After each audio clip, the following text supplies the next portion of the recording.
Buckler reporting. Well, AlAhmed is of the Gulf Institute and he's in Washington and joins us now. Thank you for speaking to us here on BBC News.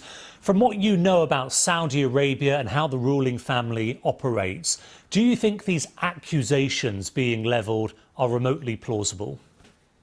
Absolutely, they are plausible. Let us remember that every week, basically, you have a similar condition when the Saudi government chooses to execute people in the streets instead of inside prisons and dismember them, sometimes leaving them for days. So this kind of behavior is common to send a message, to spread.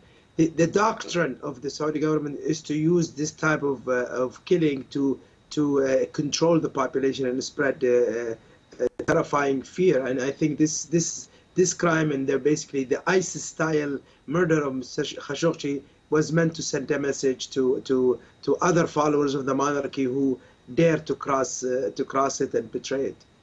You think they would want to send that message despite the international embarrassment it is now bringing? I think sometimes people take risks, and here they apparently did not calculate, or they didn't think the reaction would be this strong. I think they did not care about Turkish reaction, obviously, because they already have bad relations with them. But they did not think the international community will, especially in the United States, will react this way. It doesn't really fit in with the narrative, though, that we've had over the last year of Crown Prince bin Salman, or perhaps maybe we just haven't been paying close enough attention. What do you think?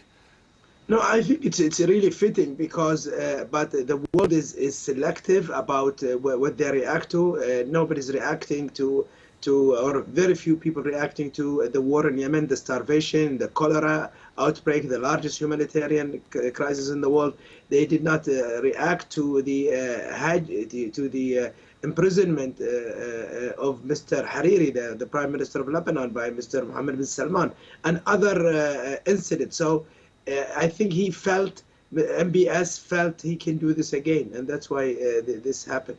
You're in Washington. Donald Trump there has said that there will be severe punishment if it is proven, but also that he won't threaten any deals. What exactly does that leave then? I think there are other things beside military deals. There is expelling diplomats, and that has happened under Bush, albeit quietly.